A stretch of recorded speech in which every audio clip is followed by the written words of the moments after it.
O governo Trump faz grave ameaça ao Brasil. Vou ler o que escreveu a Rosane aqui lá na coluna.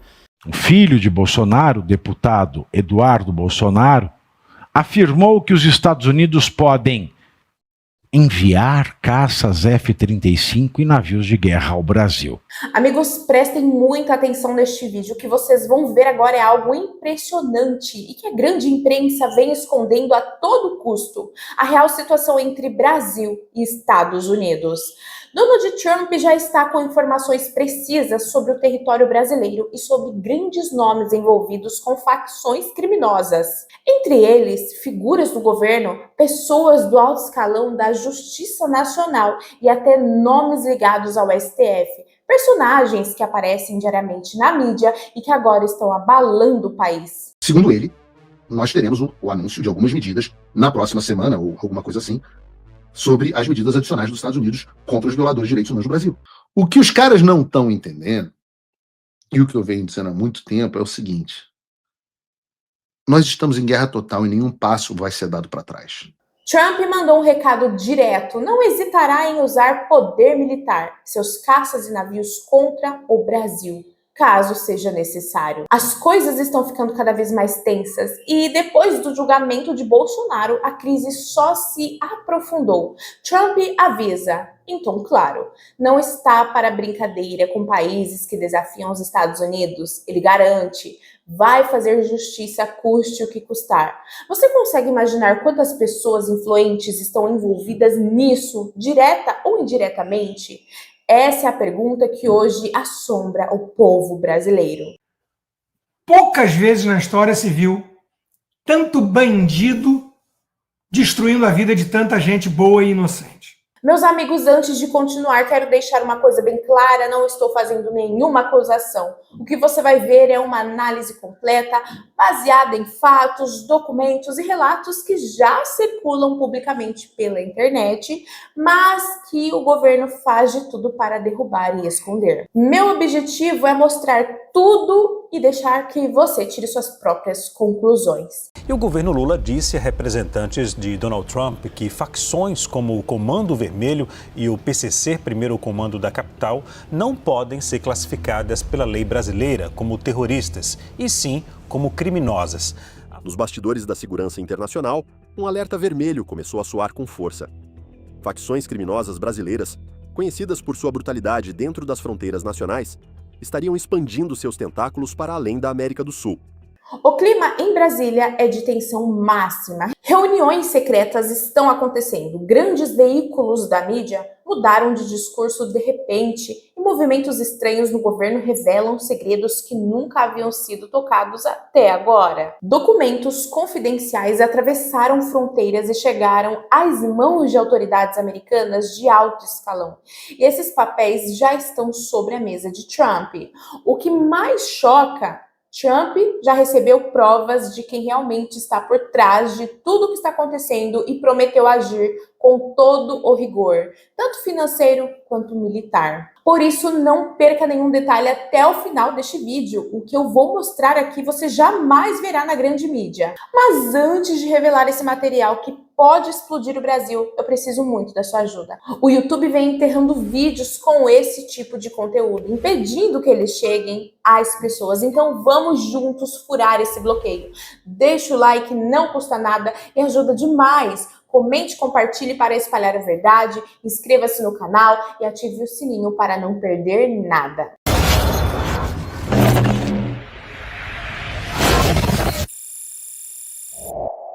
Seja muito bem-vindo, muito bem-vinda. Eu sou a Ana Garcia e descobrir é mais que um nome, é minha missão. Agora vamos reagir juntos a este vídeo que pode mexer com as estruturas do Brasil. Amigos, deixa eu te falar uma coisa. Você já pensou em trabalhar pela internet só com o seu celular no conforto da sua casa e ganhar de 100 a 600 reais por dia? Olha só, esses resultados na tela são de pessoas reais que já estão trabalhando comigo e você pode ser o próximo. É simples. Clique no link do primeiro comentário fixado, me chama no WhatsApp e eu vou te mostrar o passo a passo para mudar sua realidade financeira.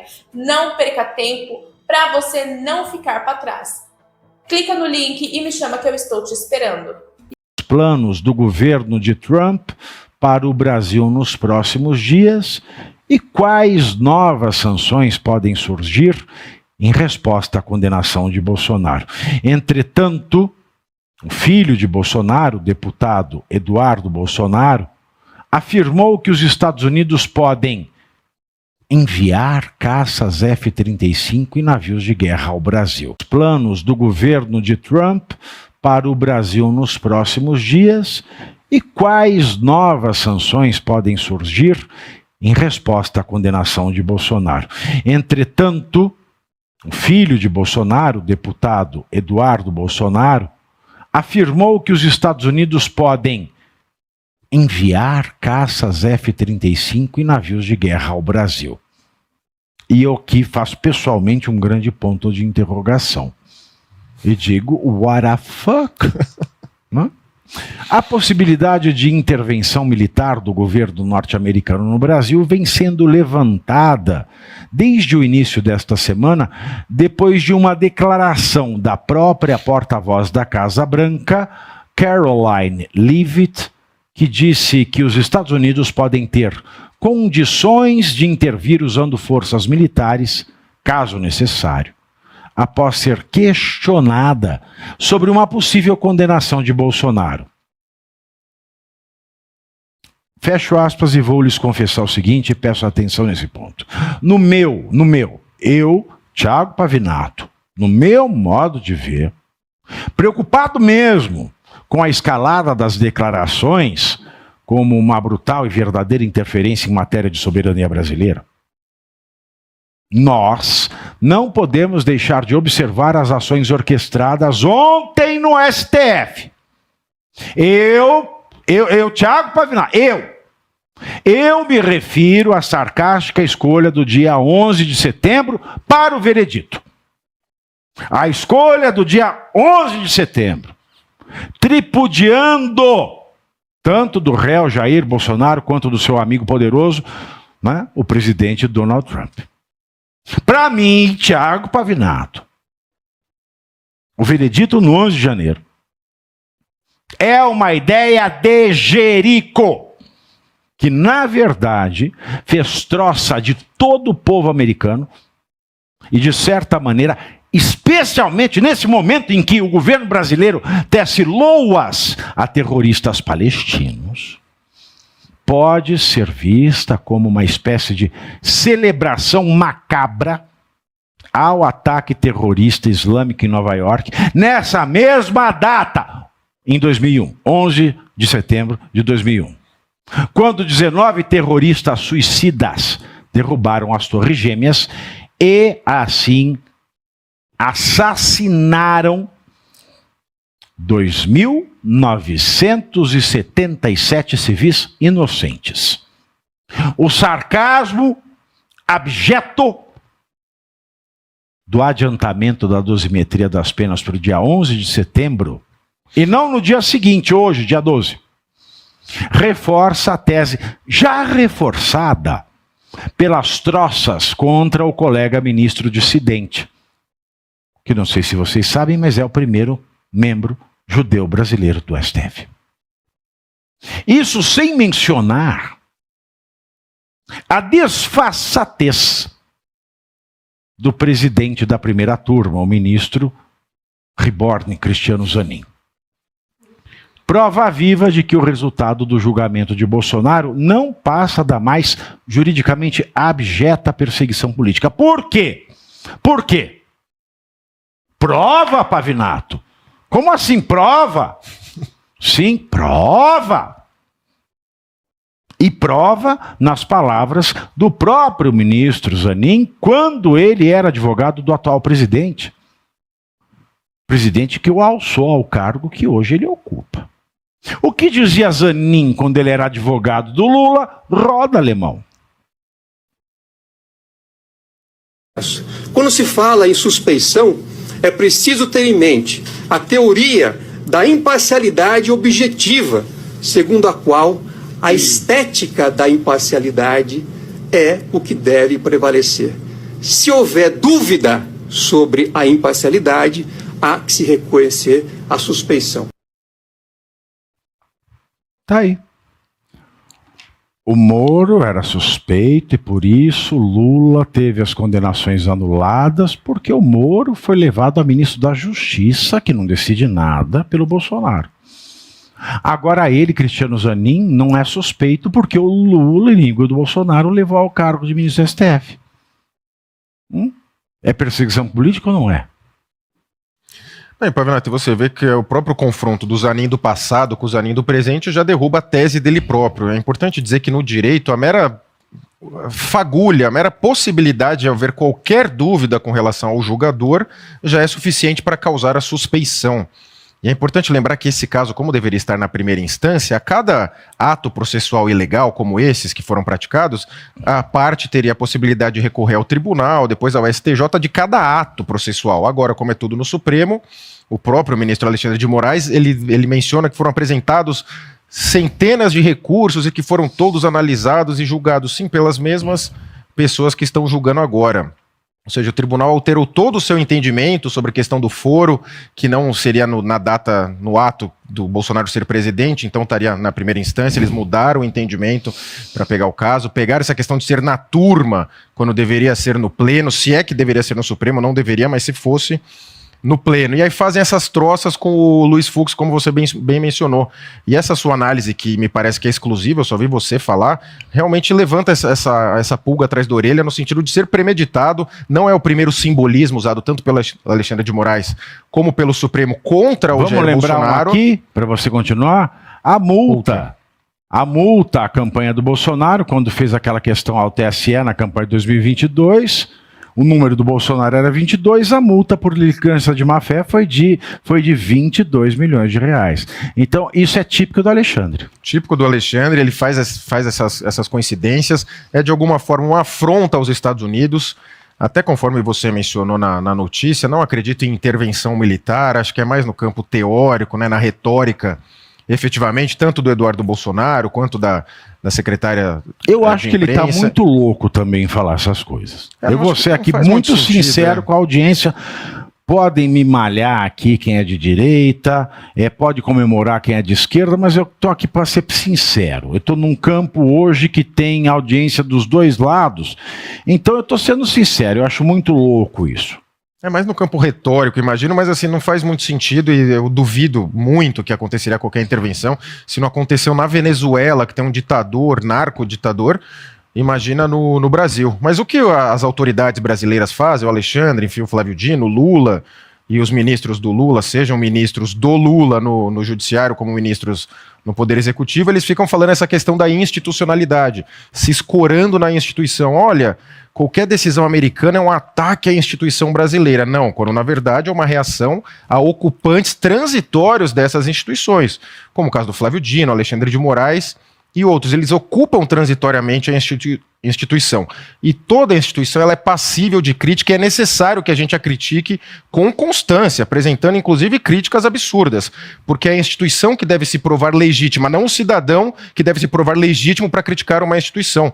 Então, ao você criticar o Alexandre de Moraes, a Carmen Lúcia com seu voto militante, ou mesmo o Zanin, que é contraditório com a sua própria história jurídica, lembrando que ele não teria as titulações, né, para assumir, era um advogado de respeito ali, praticava essa advocacia de tribunais, mas não tinha as titulações que são necessárias para alcançar esse cargo, além de ser advogado pessoal do Lula e depois foi julgar. Mas eles ficam se escorando ali, se escondendo na instituição, e toda instituição é passível de crítica, e a instituição que responda. Se a instituição foi criticada, ó, essa crítica não tem sentido, ou responde, ó, ponto A, B e C, você está errado por causa disso. E lembrando, né, Pavinato, que no julgamento o juiz ele deve falar: a procuradoria alega A, a defesa alega B, eu decido C com base na lei, nos costumes, na jurisprudência. Não, eles vão e começam a falar coisas nada a ver, começam a falar, não cabe anistia, não cabe perdão, isso não estava em julgamento. Então o Supremo ele fez letra morta da institucionalidade e fica fazendo discurso político a todo instante, e sem mencionar, talvez a cereja do bolo é a presença do Gilmar Mendes, que foi uma espécie ali de o professor ali vigiando os alunos. Supervisor, né? O supervisor. E aceitar isso com normalidade. A presença dele realmente acho que foi a cereja do bolo daquele teatro. O que os caras não estão entendendo, e o que eu venho dizendo há muito tempo, é o seguinte: nós estamos em guerra total e nenhum passo vai ser dado para trás. O nosso objetivo aqui é a vitória. E nós não vamos aceitar nada menos do que a vitória. Ou vocês acham que os americanos iam ver cidadãos e empresas americanas sendo ameaçados e um dos maiores líderes políticos do Ocidente e todo o seu movimento político que ele representa, sofrendo uma perseguição implacável, e eles não fariam nada? Os Estados Unidos de Donald Trump. Claramente, os apoiadores do Alexandre no Supremo Tribunal Federal não estão acostumados com um país e um presidente que levam a sério a ideia de terra dos livres e casa dos corajosos. E vejam como os americanos reagiram à condenação do presidente. O secretário de Estado Marco Rubio escreveu assim: as perseguições políticas conduzidas pelo sancionado violador de direitos humanos Alexandre de Moraes continuam, já que ele e outros membros da Suprema Corte do Brasil decidiram injustamente pela prisão do ex-presidente Jair Bolsonaro. Os Estados Unidos responderão a esta caça às bruxas de forma adequada. O vice-secretário de Estado, Christopher Landau, citou o Rubio e disse o seguinte: os Estados Unidos condenam o uso da lei como arma política. Como advogado, diplomata e amigo do Brasil, me dói ver o ministro Moraes devastando o Estado de Direito, levando as relações entre as nossas duas grandes nações ao ponto mais sombrio em 2 séculos.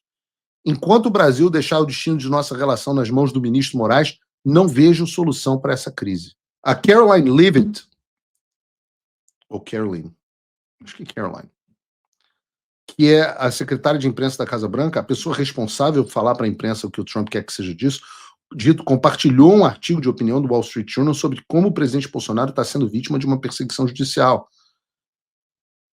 Além deles, no Legislativo, o deputado Rick McCormick se pronunciou dizendo: ontem um painel manipulado de 5 juízes, que incluía Alexandre de Moraes, um violador de direitos humanos sancionado e notório inimigo de Bolsonaro, o ex-advogado pessoal de Lula e o ex-ministro da Justiça de Lula, condenou injustamente o ex-presidente Jair Bolsonaro por suposta conspiração de golpe apenas por questionar a integridade da altamente contestada e totalmente eletrônica eleição de 2022 no Brasil. Vejam que o Rich McCormick, num nível muito superior aos advogados do presidente Bolsonaro.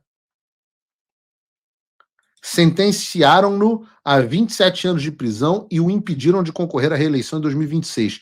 Tudo isso sem uma única prova de que ele seja culpado de qualquer crime. Esses criminosos da Suprema Corte do Brasil não merecem ser chamados de seres humanos decentes, muito menos de ministros. Nenhum respeito. É assim que se trata. É assim que se trata, exatamente assim. Por que, meu Deus? Por que tanta diferença civilizacional entre Brasil e Estados Unidos? Continua o Rich McCormick. Apenas um juiz do painel, o ministro Fux, que não é amigo de Bolsonaro, inclusive nomeado pela Dilma, teve a coragem de chamar a acusação contra Bolsonaro pelo que o mundo já sabe o que ele é: uma guerra jurídica voltada a destruir um homem inocente, encarar um grande líder político pelo resto de sua vida e punir milhões de brasileiros amantes da liberdade por apoiarem o candidato da sua escolha e questionarem a integridade das urnas eletrônicas do Brasil. Como destacou o secretário Rubio, os Estados Unidos não tolerarão a continuação da descida do Brasil ao totalitarismo. A América está ao lado do povo brasileiro, a justiça está chegando e tenham certeza, Moraes e todos os que permitem seus abusos no STF e no Congresso brasileiro serão severamente punidos. Vou repetir de novo. Moraes e todos os que permitem os seus abusos no STF e no Congresso brasileiro serão severamente punidos. O mundo está observando. Maria Elvira Salazar também colocou muito melhor. O que vocês acham assim? Comparado a Valdemar e a defesa do Bolsonaro, o que vocês acham de 0 a 10?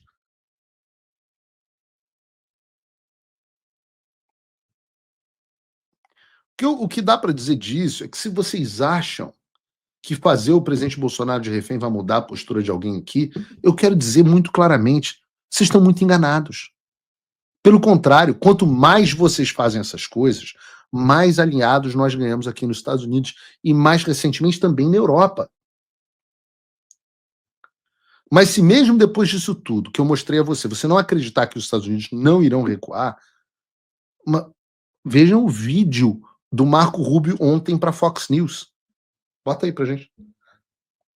The rule of law is breaking down. You have these activist judge, one in particular, that not only has gone after Bolsonaro, by the way, he's tried to carry out extraterritorial claims against even American citizens or against someone posting online from within the United States, and has actually threatened to go even further in that regard. So there's going to be a U.S. response to that, and that's what we'll have some announcements in the next week or so about what additional steps we intend to take. But it's not, the trial is but one more chapter of a growing sort of judicial oppression campaign that has tried to reach American companies and even people operating out of the United States. Eu digo que o nosso trabalho aqui é informar o governo dos Estados Unidos sobre o que está acontecendo no Brasil. Pela fala do secretário Rubio, eu acho que ele está bem informado sobre o que vem acontecendo no Brasil, né? Acho que ele está sabendo direitinho o que está acontecendo, né? E agora, a gente está falando de um homem que é o responsável pela política externa dos Estados Unidos. Ele está dizendo textualmente que o Estado de Direito no Brasil, o império da lei, o rule of law, o Estado de Direito, está se desintegrando e que vai haver uma resposta dos americanos a isso. Ora, esse cara, abaixo do Trump, é ele que decide quem vai ser sancionado, como vai ser sancionado, quando essa sanção vai acontecer. E não mais, acabou o tic-tac do Paulo Figueiredo. Segundo ele, nós teremos o anúncio de algumas medidas na próxima semana, ou alguma coisa assim, sobre as medidas adicionais dos Estados Unidos contra os violadores de direitos humanos no Brasil. O que o Rubio está fazendo? Tique.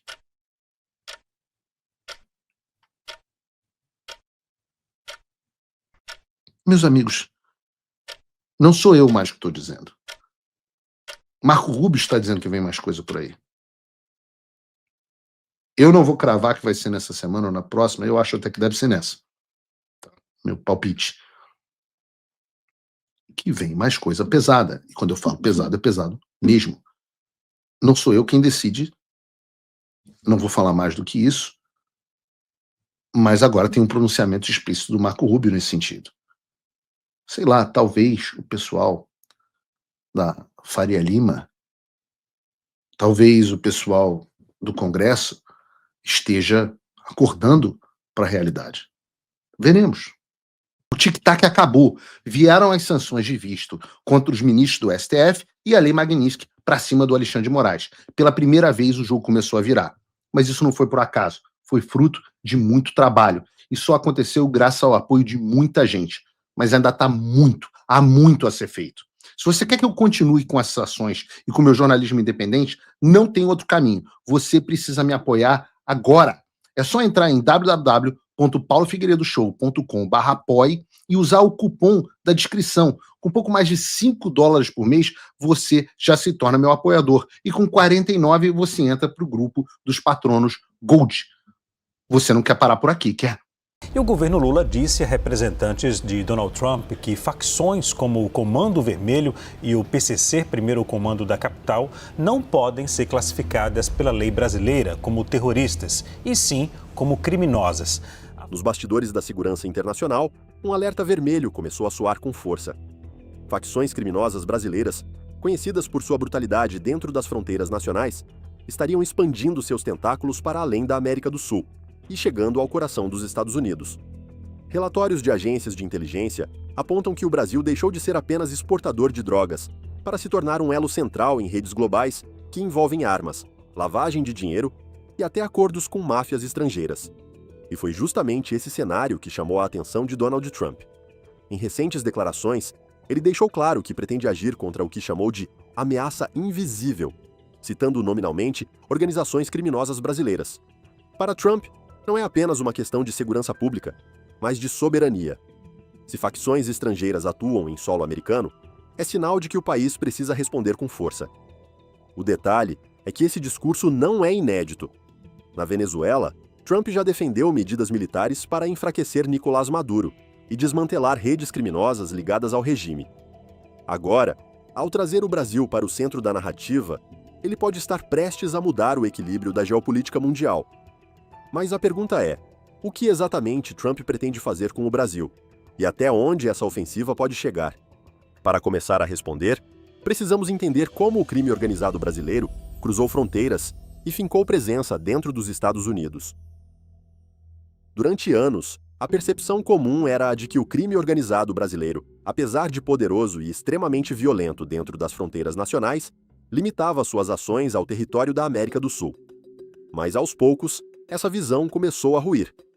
Investigações internacionais revelaram que facções brasileiras, como o Primeiro Comando da Capital e o Comando Vermelho, já não se contentam em dominar apenas o tráfico de drogas interno ou controlar rotas regionais. Elas ampliaram seus tentáculos para além da Amazônia e do Cone Sul, atravessando fronteiras e penetrando em rotas internacionais que chegam até a Europa, a África e, mais recentemente, os Estados Unidos. Esse avanço não aconteceu por acaso. Ele é fruto de uma estrutura bem organizada, que funciona como uma verdadeira multinacional do crime, com hierarquia definida, sistema financeiro próprio e até conexões políticas, capazes de garantir proteção e expansão. O impacto disso no território americano foi percebido inicialmente em investigações discretas feitas pela DEA e pelo FBI, que notaram a entrada de carregamentos de cocaína com origem em portos brasileiros e intermediários ligados a facções nacionais. Mas o que antes era apenas tráfico se transformou em algo mais complexo. Autoridades americanas detectaram a presença de operadores brasileiros em cidades estratégicas, envolvidos não apenas na venda de drogas, mas também em esquemas de lavagem de dinheiro e conexões com gangues locais. Em alguns casos, as próprias máfias mexicanas, historicamente dominantes no mercado americano, teriam fechado acordos de cooperação com criminosos do Brasil, um movimento que elevou a preocupação de Washington a um novo nível. Esse cenário não passou despercebido por Donald Trump, que desde sua administração sempre utilizou o discurso de combate às ameaças externas para fortalecer sua base política. Em recentes declarações, ele mencionou explicitamente que não permitirá que organizações estrangeiras dominem as ruas americanas, e citou o Brasil como parte dessa equação perigosa. Para Trump, não se trata apenas de segurança pública, mas de soberania nacional. Se grupos estrangeiros conseguem agir dentro dos Estados Unidos, isso é interpretado como um sinal de fraqueza que precisa ser corrigido com ações duras. O paralelo com a Venezuela é inevitável. Lá, Trump já defendeu operações militares para desestabilizar Nicolás Maduro, associando diretamente o regime a redes criminosas internacionais. Agora, ao apontar o dedo para o Brasil, ele abre um novo capítulo nessa narrativa de guerra contra o crime. O detalhe é que o Brasil não é um regime isolado como a Venezuela, mas um aliado comercial, diplomático e estratégico dos Estados Unidos. Atacar o problema aqui exige mais cuidado, mas também pode trazer consequências ainda mais profundas, tanto para a política americana quanto para a estabilidade brasileira. E é justamente nesse ponto que a tensão aumenta. Como Trump pretende agir contra um país aliado que, ao mesmo tempo, abriga facções criminosas cada vez mais globais? A resposta pode estar em uma combinação de medidas inéditas que vão muito além de discursos inflamados. Quando Donald Trump fala em combater o crime organizado, suas palavras raramente ficam apenas no campo da retórica. Foi assim com a Venezuela, quando o então presidente norte-americano autorizou operações militares na região. E agora, o mesmo discurso ganha força ao mencionar o Brasil. A diferença é que, desta vez, não se trata de enfrentar um regime autoritário hostil aos Estados Unidos, mas de lidar com um aliado estratégico que, paradoxalmente, abriga facções criminosas com alcance internacional. Isso coloca Washington em uma encruzilhada: agir de forma dura, como fez com Caracas, ou adotar medidas inéditas que misturam diplomacia e pressão militar. Segundo analistas ligados ao Departamento de Estado, Trump enxerga 3 frentes principais para enfrentar o problema. A primeira é a econômica. A imposição de sanções direcionadas não contra o governo brasileiro em si, mas contra empresas, portos e até figuras políticas suspeitas de facilitar as operações do crime organizado. Essas sanções, se aplicadas, poderiam isolar financeiramente facções brasileiras, travando o fluxo de capitais que sustenta a máquina criminosa. A segunda frente é a policial e militar. Ampliar a cooperação com a Polícia Federal e com as Forças Armadas brasileiras em operações conjuntas, envolvendo inteligência, tecnologia de rastreamento e, em casos extremos, presença direta de forças americanas em território nacional, sob o pretexto de apoio técnico. A terceira frente é diplomática. Pressionar o governo brasileiro a priorizar o combate às facções em troca de benefícios comerciais e acordos bilaterais vantajosos. O modelo não é novo. Trump já usou estratégias semelhantes no Oriente Médio, quando vinculou ajuda financeira a ações concretas contra o terrorismo. Agora, o inimigo não veste turbante nem se esconde em desertos, mas opera em favelas, portos e até gabinetes políticos brasileiros. Para Trump, isso pouco importa. Ele define como inimigo qualquer força capaz de ameaçar a segurança interna dos Estados Unidos. E nesse discurso, o crime organizado brasileiro já foi oficialmente incluído. O ponto mais polêmico, no entanto, é a possibilidade de Trump propor uma espécie de guerra híbrida contra o crime no Brasil, replicando em parte o que defendeu na Venezuela. Uso de tropas de elite, agentes infiltrados e cooperação secreta entre agências de inteligência. Isso, claro, geraria uma onda de reações tanto no Brasil quanto no cenário internacional, pois abriria um precedente perigoso de ingerência direta em um país considerado parceiro. Ainda assim, para Trump, a prioridade é clara: proteger as cidades americanas de uma ameaça que, em seu discurso, já não pode ser ignorada. O mais inquietante é que esse plano não é apenas teoria. Relatórios recentes indicam que agências americanas já mapearam portos brasileiros, rotas aéreas e conexões políticas que estariam na mira de futuras operações. E se essa pressão for de fato colocada em prática, o Brasil poderá enfrentar uma crise sem precedentes, em que terá de escolher entre alinhar-se totalmente a Washington ou arriscar retaliações pesadas. Mas a grande pergunta que surge é: até onde essa ofensiva pode escalar? Porque se Trump decidir usar o mesmo manual que aplicou contra a Venezuela, o Brasil pode se tornar palco de algo ainda mais perigoso. Operações secretas, agentes infiltrados e pressões que, segundo relatórios, já começaram nos bastidores. Se o plano de Donald Trump contra o crime organizado brasileiro realmente sair do papel, os efeitos não ficarão restritos às fronteiras nacionais. O Brasil, por ser a maior economia da América Latina e peça central no comércio global de commodities, se tornaria palco de um conflito, com ramificações econômicas, diplomáticas e até militares. O primeiro impacto seria interno. A pressão americana poderia obrigar o governo brasileiro a endurecer drasticamente sua política de segurança, aumentando operações contra facções e intensificando a presença militar em áreas dominadas pelo crime. Isso, inevitavelmente, geraria confrontos ainda mais violentos dentro do território nacional, com riscos diretos para a população civil. Facções encurraladas tendem a reagir com brutalidade. E a possibilidade de ataques coordenados contra agentes do Estado ou até contra alvos estratégicos, como portos e refinarias, não pode ser descartada. No campo econômico, a situação também seria delicada. Sanções direcionadas contra setores estratégicos do Brasil, especialmente ligados a portos e transportes, poderiam afetar a exportação de grãos, minérios e petróleo, pilares fundamentais da balança comercial brasileira. Empresas estrangeiras, temendo represálias, poderiam rever investimentos no país, gerando instabilidade no mercado financeiro e desvalorização da moeda. Em outras palavras, um choque econômico capaz de frear o crescimento e provocar uma crise política. Ao mesmo tempo, a pressão diplomática americana dividiria a América Latina. Países alinhados a Washington, como Colômbia e Chile, provavelmente apoiariam as medidas contra o Brasil, enquanto nações com histórico de atrito com os Estados Unidos, como Venezuela, Cuba e Nicarágua, explorariam a situação para reforçar seus discursos anti-imperialistas. O resultado seria um tabuleiro geopolítico fragmentado, em que o Brasil estaria no centro de disputas de influência. A União Europeia e a China, principais parceiros comerciais do país, também teriam de se posicionar. Para a China, que depende das exportações brasileiras de soja e minério de ferro, a instabilidade não seria bem-vinda, mas poderia abrir espaço para oferecer apoio econômico em troca de maior alinhamento político. Já para a Europa, preocupada com direitos humanos e estabilidade regional, a situação representaria mais um desafio em um cenário global já turbulento. Mas há uma consequência ainda mais alarmante.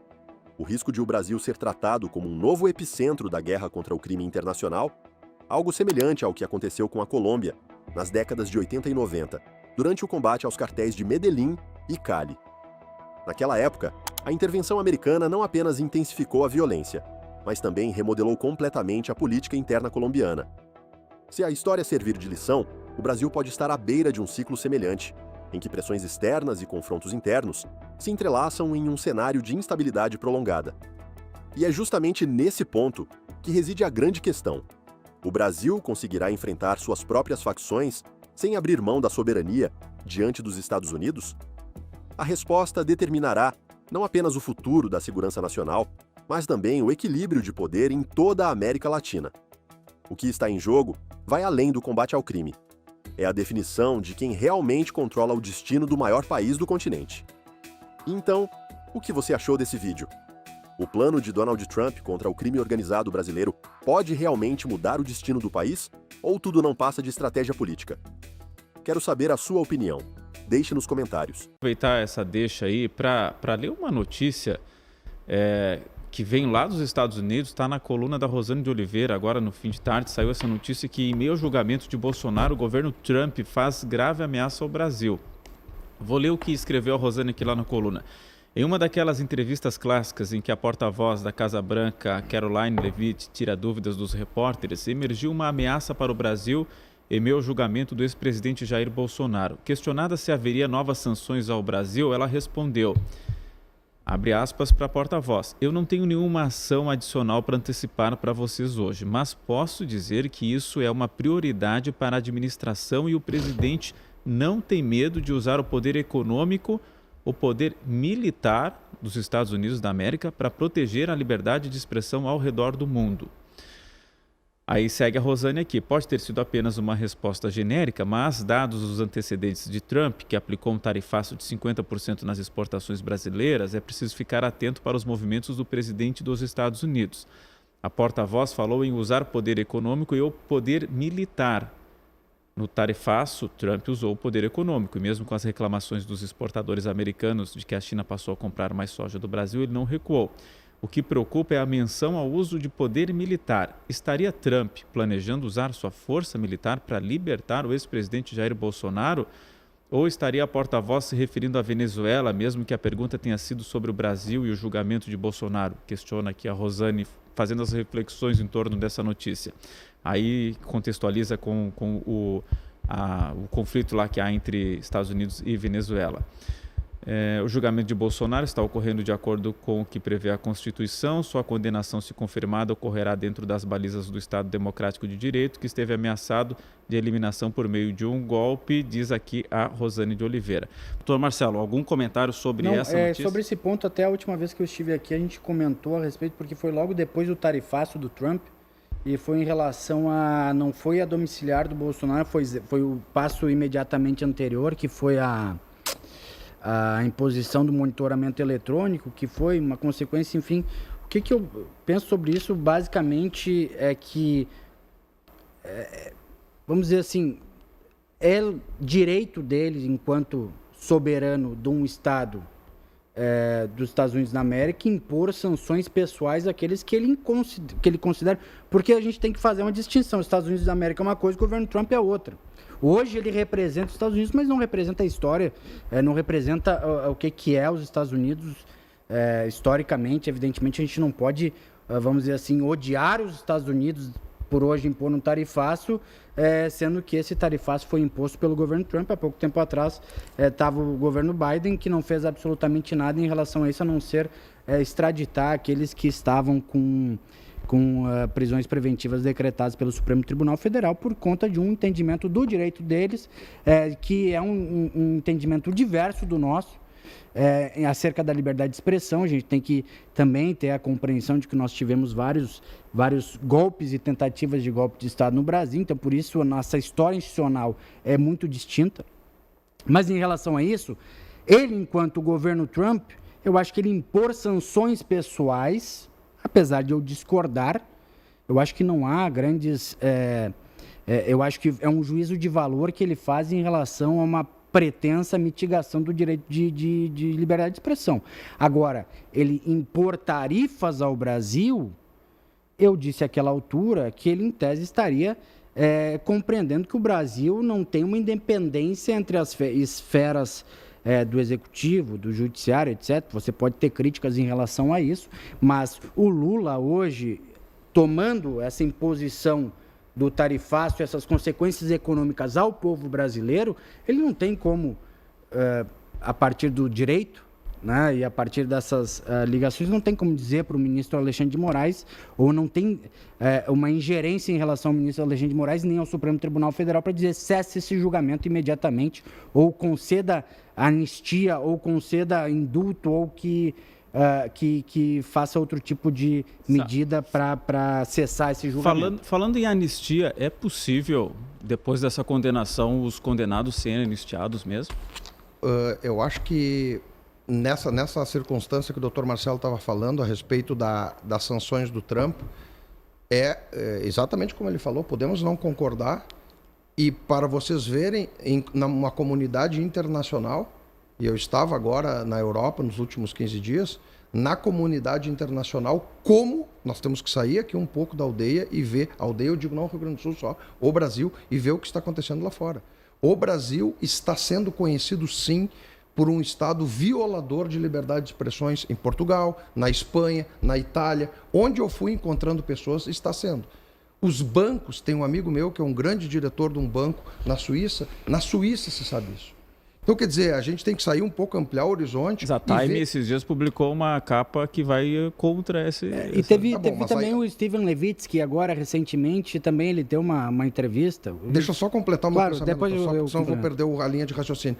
Então, aplicar uma lei magnetística a uma pessoa é uma coisa muito grave. Então, o que os Estados Unidos está fazendo, vocês podem concordar, a pessoa pode concordar ou não, acho que o Dr. Marcelo foi bem sensato na observação dele, pode-se concordar ou não, mas é uma imposição a um país que está tendo certas atitudes que internacionalmente são reconhecidas como violadoras de direito à liberdade de expressão e outras coisas. Eu acho muito perigoso o jeito que o Brasil trilhou. Eu tenho muita saudade, doutor Marcelo, o senhor é mais novo que eu, talvez não tenha pego esse tempo, eu tenho muita saudade de uma corte constitucional com Ellen Grace, com Maurício Correia, com o nosso Paulo Brossard, com o ministro Galotti. Eu tenho muita saudade desse tempo. Tenho muita saudade daqueles tempos que os ministros eram ministros de alto conhecimento jurídico e, sobretudo, ministros totalmente imparciais. Eu tenho saudade desse tempo. Quanto à pergunta, Léo, da anistia hoje a gente não sabe o que acontece, porque tudo passa pelo Supremo. Mas é possível juridicamente, se o Supremo determinar a condenação, a passar uma anistia no Congresso, isso se sobrepõe à decisão do Judiciário? Você veja que hoje a nossa situação jurídica está tão difícil de explicar que em outros tempos a gente poderia responder à luz da lei, da jurisprudência do próprio Supremo, da Constituição Federal. Hoje eu não sei lhe responder pelo seguinte, porque poderá um PL da anistia ou ser aprovada a anistia e chegar algum partido desses no Supremo Tribunal Federal com uma DIN dizendo que o projeto aprovado, né, já não um projeto, mas a anistia aprovada é inconstitucional e o Supremo mesmo declarar inconstitucional. Hoje nós vivemos uma anomalia jurídica que o próprio impedimento do ministro do Supremo Tribunal Federal, veja que ponto nós chegamos. Um impedimento do ministro do Supremo Tribunal Federal, ele é válido, legal e constitucional. O que se pede ali, que se paute o impeachment, por exemplo, tem outros vários ministros ali com pedidos, né? O líder é o Alexandre de Moraes, mas o próprio impedimento do ministro é constitucional, é os sistemas de freios e contrapesos da Constituição Federal. Hoje, eu diria que um impeachment do ministro Alexandre ou de qualquer outro não sai. Não sai por quê? Porque seria levado isso ao Supremo e o próprio Supremo não deixaria andar um processo de impedimento. Então, essa tua pergunta da anistia, eu não saberia te responder. Doutor Marcelo, saberia responder? Sim, eu acho assim, doutor Rafael, também a gente também não pode ser extremamente ortodoxo em relação à forma de enxergar as coisas. Eu até acredito que o senhor falou em impeachment de ministro, etc. Não que eu concorde, mas por conta das decisões, mas é possível sim rever num futuro. Eu só estou dizendo que existe a previsão. Não, sim. É possível rever uma outra forma de, enfim, estipulação de mandato, etc. Várias alas da comunidade jurídica já dos ambos campos ideológicos sustentam uma possibilidade, por exemplo, de mandato, né? Mas em relação à anistia, eu acho que a jurisprudência do Supremo já vai nos dar a resposta do que vai acontecer. Posso te dizer, eu posso emitir um juízo de valor aqui ou te dizer o que vai acontecer. O Supremo Tribunal Federal tem uma jurisprudência já consolidada, e essa jurisprudência, inclusive, afetou o Luiz Inácio Lula da Silva, quando, não sei se vocês se recordam, na época da Lava Jato, ele quis virar ministro-chefe da Casa Civil, e o intuito, supostamente, seria, de acordo com as evidências, seria suspender a ação penal. Na verdade, não, era sair do âmbito do juiz Sérgio Moro àquela altura e passar a ter a competência do Supremo Tribunal Federal, porque ele entendia àquela altura que eles teriam um juízo jurídico um pouco melhor, né? Naquela altura. Bom, esse desvio de finalidade é um dos argumentos, inclusive, e é um dos fundamentos para se afastar a concessão da graça, não é indulto o nome técnico, mas a graça ao Daniel Silveira, que logo depois de condenado pelo Supremo Tribunal Federal, o Jair Bolsonaro vai lá e concede a graça a ele, que a graça, inclusive, é um instituto que deveria sequer existir, porque é um instituto bem antigo. Mas assim, nesses casos... Medieval. Mas a gente está falando de condenados que vai se confirmar, pelo tudo que está se desenhando aí, de pessoas que tentaram dar um golpe de Estado. Em cima disso, desse crime, é possível depois pleitear ou se confirmar uma anistia via Congresso Nacional? É que justamente eu estou fazendo essa construção para dizer o que vai acontecer no Poder Judiciário, né? Evidentemente, qualquer partido, seja de esquerda, de direita, acho difícil, mas vai judicializar essa situação da anistia. E aí sim, não sei como é que vão ser os diálogos institucionais em relação ao que vai de fato ocorrer, mas com certeza, chegando na Suprema Corte, em se aplicando a jurisprudência do desvio de finalidade, que é o desvio de finalidade? Em que pese esteja lá na Constituição, o objetivo fulcral do Instituto fere, por exemplo, o artigo 37 da Constituição, que seria a impessoalidade, um dos fundamentos, um dos princípios, né? Então, acho que a anistia seria considerada inconstitucional à base dessa jurisprudência da Suprema Corte, que atingiu não só lá atrás o Lula, quando quis ser ministro-chefe da Casa Civil, quando atingiu o Ramagem, quando, se eu não me engano, ele foi alçado à condição de diretor da PF. Só tem um detalhe, doutor. O Daniel Silveira. Só tem um detalhe. Esse PL da anistia está se discutindo antes do julgamento de Bolsonaro e antes de Bolsonaro. Não está se discutindo para político. Na época, era Luiz Inácio Lula da Silva só. Agora, o que está se discutindo nesse PL da anistia nem é em relação muito a Bolsonaro e a esses que estão sendo julgados hoje. É em relação ao pessoal do 8 de janeiro. Bom, existe essa... Que são 800 mas veja bem, o que pode acabar passando no Congresso é uma anistia para todos, né? Então, não, mas tecnicamente, se você for... Vamos dialogar em relação a isso também. Bom, se for para o pessoal do 8 de janeiro, porque nós discordamos do quantum de pena, existe já um instituto dentro do procedimento mesmo, que é a revisão criminal, que poderia ser atribuída caso o Supremo... porque muito se fala que dentro desses diálogos institucionais, o Supremo... isso são questões que vão para a seara política, que é difícil a gente não entrar nisso, mas existem comentários políticos, etc., que essa anistia seria destinada ao 8/1, e isso o Supremo, em tese, abarcaria, e não para esse pessoal do núcleo central. Salvo engano, em algum veículo midiático, eu li isso. Poucas vezes na história se viu tanto bandido destruindo a vida de tanta gente boa e inocente. Anderson Torres, General Heleno, o próprio Bolsonaro. Você pode discordar do Bolsonaro, você pode achar que ele errou em várias coisas.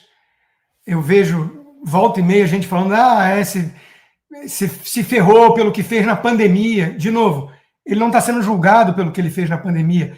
Se ele for, eu vou adorar trazer os argumentos aqui de que são todas falácias que o Kim Kataguiri e o MBL usou junto com o PT.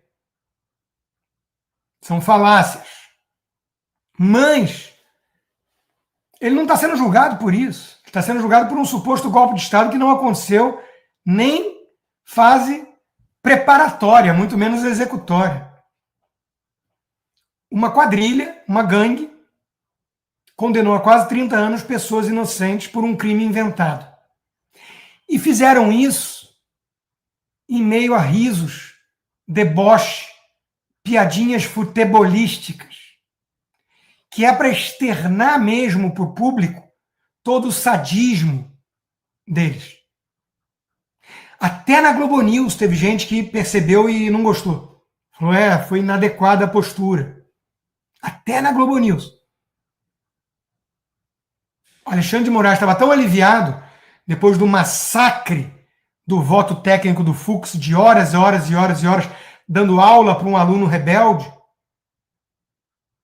que no dia seguinte eles ficaram trocando figurinha entre os 4 sofistas, suspeitos, o advogado do Lula, o ex-ministro do Lula que comparou Bolsonaro ao demônio, o tucano que é vítima no processo e odeia Bolsonaro de maneira totalmente visceral, e a Carmen Lúcia, que é uma baita de uma hipócrita, que a turma da imprensa adora pintar como moderada, democrata, e que no fundo substitui a carência de embasamento pela prosa feminista, repete o que o painho Gilmar Mendes manda e defende a censura.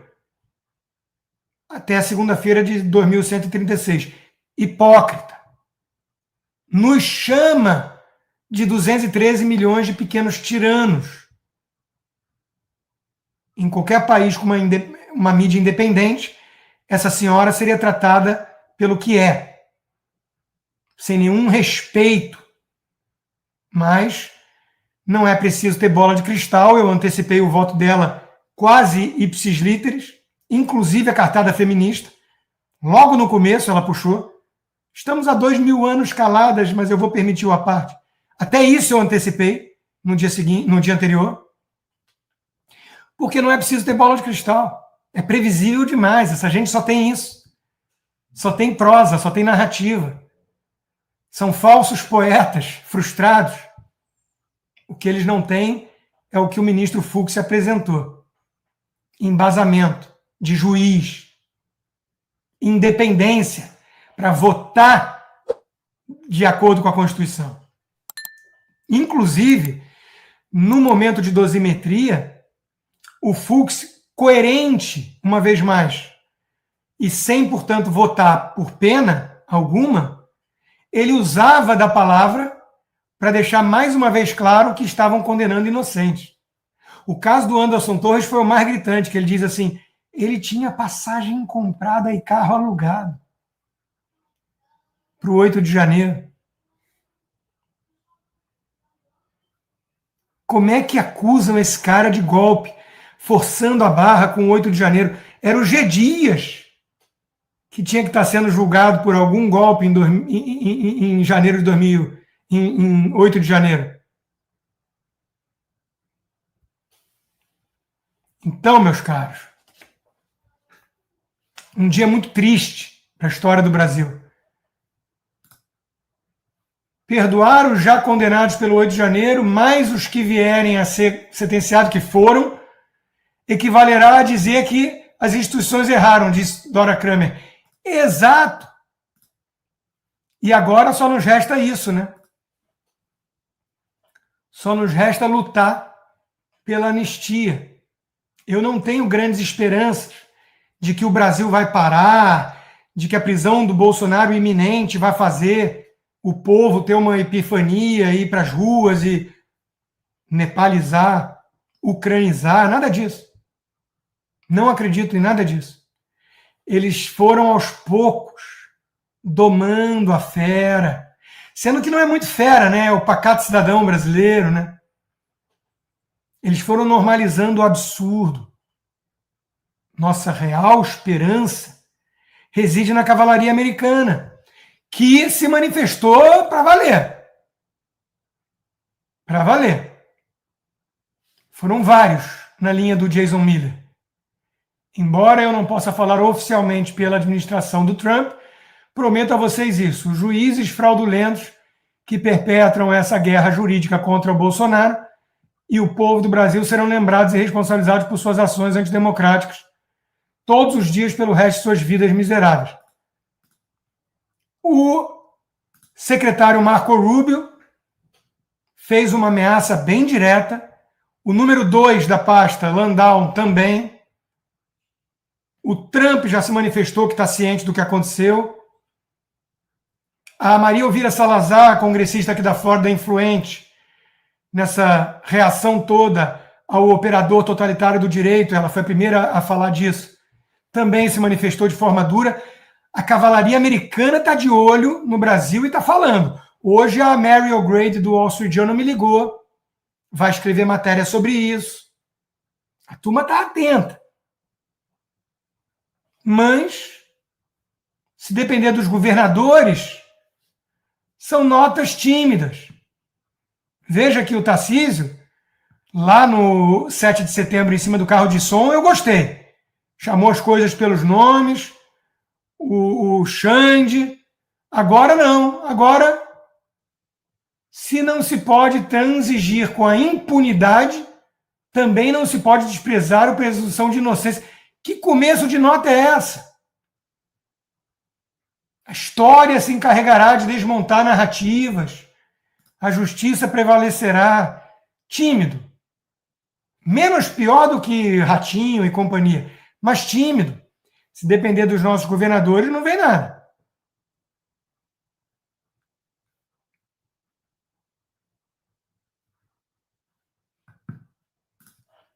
E a imprensa suja, cúmplice. Olha o Estadão. Justiça histórica contra o golpismo.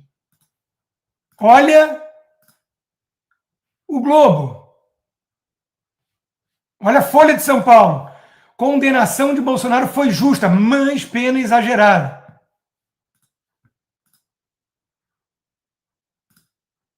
Olha o Globo. Condenação honra a Constituição e a democracia. Da velha imprensa, da imprensa tradicional, só honra mesmo o jornalismo, a Gazeta do Povo. A consumação do arbítrio judicial. Compare a Gazeta do Povo com os pares. O simbolismo do julgamento de Bolsonaro e sua condenação é devastador. Em vez de ser lembrado como reafirmação da democracia, ele se tornará referência negativa a um caso de estudo sobre como as instituições podem se afastar de sua missão para servir a propósitos de ocasião. Esperar o quê do Globo, né? Que além de fazer apologia às drogas, explica por que age como age, movido a alucinógeno. Uma só dose de LSD pode diminuir a ansiedade por 3 meses. Vai ver que é isso que eles tomam na redação. Olha o Sakamoto. Fux mantém Disney. Agora está liberado insinuar que ministro do Supremo vota por corrupção. Agora está liberado. Agora está liberado falar que ministro do Supremo é maluco. Imediatamente após o voto técnico do juiz Fux, começou a pipocar recadinho na imprensa. Perplexidade, voto maluco, incoerente. Com esse penteado de Odete Reutemann, não poderia se esperar boa coisa. Esse cara é jornalista, tá? Se eu não me engano, foi ou é do Globo. Renato Souza. Está liberado ir para cima de ministro do Supremo, desde que seja o Fux. Os 4 ficaram trocando figurinha para alfinetar de forma indireta o Fux, na incapacidade total de contra-argumentar seus pontos. 4 sofistas e um juiz. Foi o título que eu dei à minha coluna de hoje da Gazeta, que daria uma boa série da Netflix cá entre nós. O que o Barroso foi fazer lá? Apareceu lá, né, no julgamento, para deixar claro, né, que derrotamos o bolsonarismo. Desconhecimento profundo dos fatos explica falar que foi perseguição política. De novo, só prosa, só narrativa, só afirmação vazia, corroborada pela Globo, pelo Estadão e pela Folha. Carece de substância. Mas derrotaram o bolsonarismo, inclusive confessando o crime. Barroso disse que foi isso que ele fez, num convescote de comunistas da UNE. Olha a nota da embaixada reproduzindo aqui o secretário Rubio. As perseguições políticas conduzidas pelo sancionado violador de direitos humanos Alexandre de Moraes continuam, uma vez que ele e outros membros do Supremo decidiram injustamente pela prisão de Bolsonaro. Os Estados Unidos responderão adequadamente a essa caça às bruxas. Estamos todos ansiosos por qual resposta virá. Enquanto isso, de onde menos se espera é que não vem nada mesmo, né? Olha o Amoedo mostrando que quem nasceu para lagartixa nunca chega a jacaré. O voto do ministro Fux acaba com a falsa narrativa de que vivemos em uma ditadura. Ao contrário, todos os brasileiros são livres, podem falar as maiores incongruências e não são calados. Aliás, bom, claro que o Amoedo não vai conseguir rebater nenhuma incongruência do juiz Fux, né? Mas esse foi o tom na imprensa e no PT, que hoje viraram sinônimos. Se o Fux votou contra os coleguinhas, isso prova que houve julgamento imparcial. Só na cabeça de um paquiderme, essa lógica vingaria. Fux estava justamente denunciando a ausência de um julgamento imparcial. Que seja apenas um, em meio a outros, mostra que os malignos predominam nessa corte. Claro, há 16 anos, nos últimos 20, somos governados por petistas, que indicaram a maioria dos ministros da Suprema Corte. O que esperar, né? Essa é a narrativa. A divergência é perfeita e indica que não há ditadura de toga. Não indica nada disso.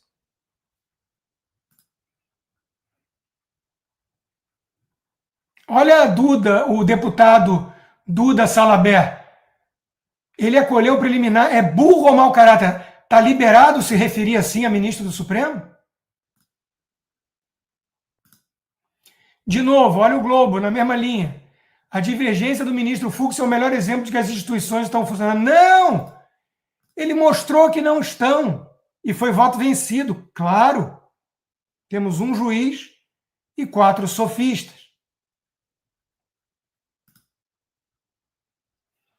Chegamos ao limite da turma dizer que o silêncio de Bolsonaro era evidência de que ele agiu para o golpe.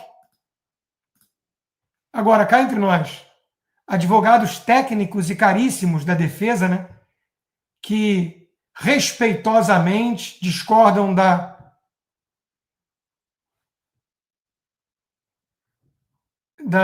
conclusão. Respeitosamente é uma ova, né? Respeitosamente é uma ova. Faltou uma postura mais firme de negar a legitimidade do julgamento. Era muito melhor ter contratado o Sebastião Coelho por uma fração do preço, para ele poder virar e falar: eu não reconheço em vossas excelências juízes para julgar meu cliente. E ponto. Agora, meus amigos, semana triste, difícil.